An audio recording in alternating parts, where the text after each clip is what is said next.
ミスターオリンピアクラシックフィジークの順位結果が、オープンほどではないにしろ、まあまあな議論になってます。今回の動画は、オリンピアジャッジの我らがタイラーマニオンが、こういう考えでクラシックフィジークの順位つけましたよ、ラモン優勝にしましたよっていうのを動画出してくれとったんで、それの和訳をしました。で、今ラモンは、ブラジルに戻ってものすごいことになってまして、国のニュース番組みたいなのに呼ばれてインタビュー受け取ったりとか、金メダル持ったままいろんなとこでゲストポーズしとったりとか、半裸で車乗って凱旋パレードみたいなことしとったりとか、もうお祭り一色、もう人押し寄せまくりっていう状態なんですね。もうラモンは今ブラジルの英雄で、ほんまに貧困やったところから、もうフィジカル一本で夢掴んでアメリカから帰ってきて、みたいな状態なんで、もうインスタのフォロワーも伸びに伸びて今700万人超えて730万人ぐらいいるんですね。で、一方で2位やったマイク・ソマーフェルドは、一長一短はあるけど、やっぱりクリス・バムステッドに一番迫った男やったし、今回もハプニングあったけど、すごい完成度やったから、これはラモンよりマイクの方が良かったんちゃうかとか。で、なんやったら、インスタのフォロワー数的に、マイクが今77万人ぐらいで、ラモンはやっぱ10倍いますから、業界の盛り上がり考えた、そういう審査になってるんちゃうかとか言われてます。ということで、一番最後に僕の感想、ちょっとだけ入れてるんですけど、一旦、タイラー・マニオン側の意見を聞いてみて、プロリーグの言い分を見てみようと思います。じゃあ、和訳どうぞ。So obviously we had a very, very close show between Mike and Ramon. I think Terrence was also very, very close to them in third place. Overall, I think an amazing top 5 for Classic. These guys all brought it and I think are great representatives of what this division is. So we'll go pose by pose with Mike and Ramon since, as you guys see, it was a 1-point decision. And then we'll review everybody else in the top 5. So with Mike and Ramon, first up is the front double bicep pose. For me, Mike looks very, very good in this pose.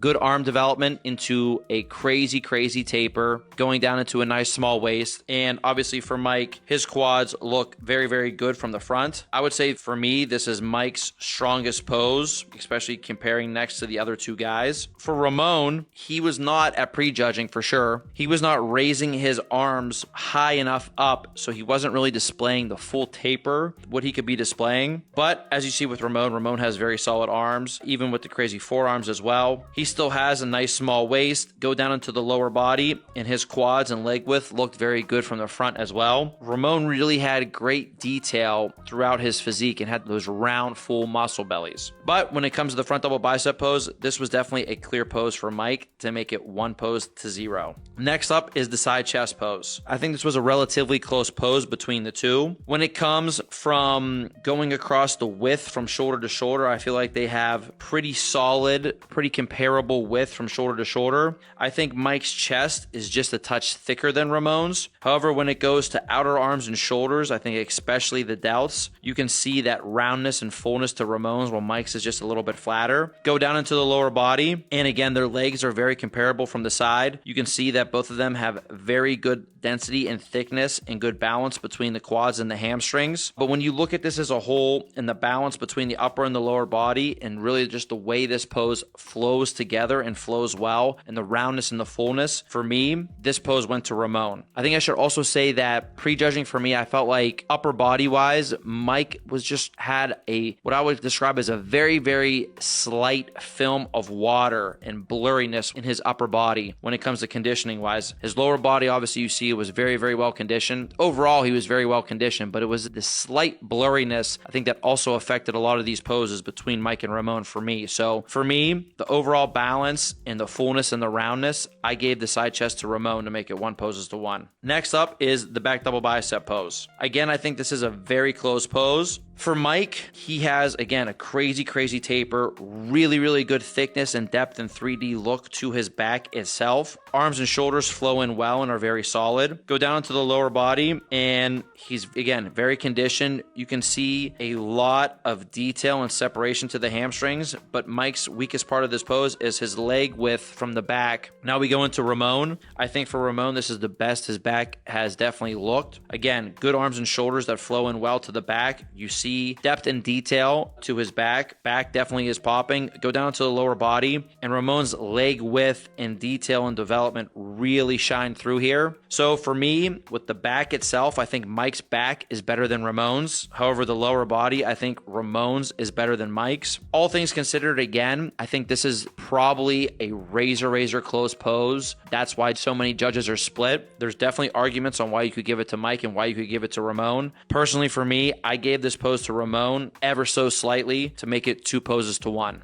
Next up will be the abdominals and thigh pose. Again, for me, I think this was a very close pose between the two of them. They both did the pose where they crunched down on their abs, then when they both pulled up a vacuum. For me, at prejudging, I think that Mike looked just a little bit better in this pose than Ramon. Again, they both display nice taper. Their chests are both staying full. Abdominal development and detail, they both have very good there. Go down to the lower body. Obviously, Mike's quads from the front are great. Very good. I just think his leg positioning and, again, the overall how balanced they make this pose look, how they make the pose flow. For me, again, by the slightest of margins, I give this pose to Mike to make it 2 poses to 2. And then finally is the favorite classic pose. For me, I think Ramon did a great job in just sticking with his one arm front lat spread, one arm front double, basically, what you could call a teacup variation of this favorite classic pose. His leg placement in this pose, very good. How developed and how separated and conditioned in the leg width that he displayed here and everything throughout his quads looked very good. And again, he has that round, full, bubbly muscle. And I thought for this pose, you can see he's displaying the width on both sides, in the front lat spread side and when he's raising his arm up for the front double bicep side, he's raising up the proper height and where it should be, where it should have been, how he was hitting his front double. Now for Mike did 2 variations on favorite classic pose. His one variation is a front double variation where the one arm is raised, and then the other favorite classic pose he hit was the front lat spread. For Mike, I think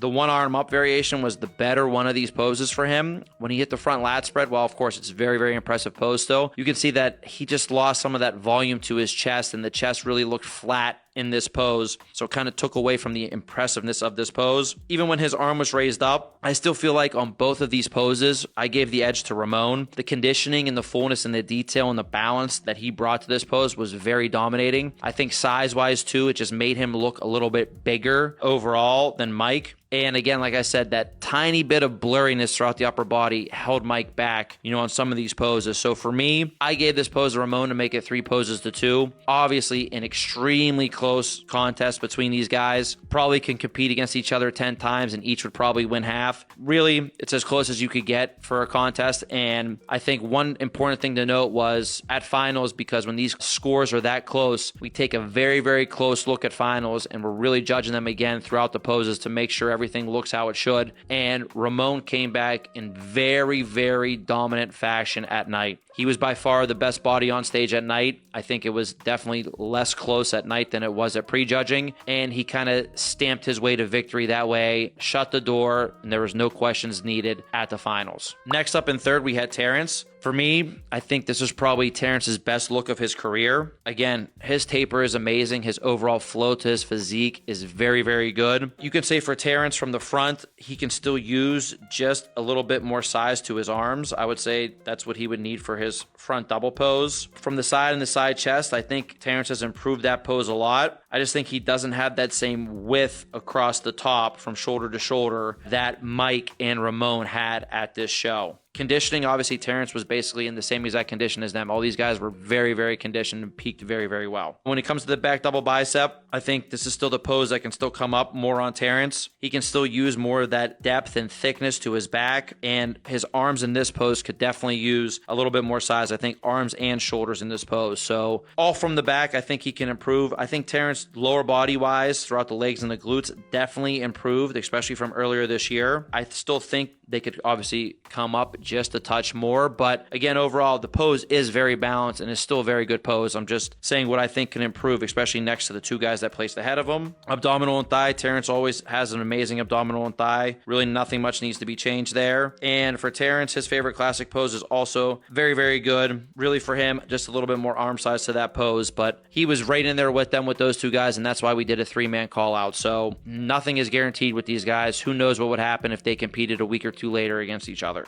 In fourth, we had Jose. I think Jose again brought an insanely conditioned package to this show. As you see, when he turns to the back for the back double bicep, his conditioning is just on another level, even from guys that are really, really conditioned. Still for Jose, Jose's waistline is definitely a little bit wider than obviously the three guys that place ahead of him and even Niall that place behind him. I think that makes it harder for him to compare against the guys in the front double bicep, in the ab and thigh, even favorite classic pose. Jose can obviously use a little bit more size to the arms. Specifically, I think he needs more tricep development that will help balance out his arms. I still think he can use a little bit more thickness to his chest. You can see that in the side chest pose. His outer arms and shoulders don't have that same roundness and fullness too in the side chest pose that the guys ahead of him had. Back double bicep, crazy pose for him. Abdominal thigh, again, you see the waistline a little bit. You can also see he needs more of that sweep to the legs. And those would basically be my main critiques for Jose. Again, an immensely impressive showing. Fourth place in this lineup in crazy conditions, so I thought he did a great job.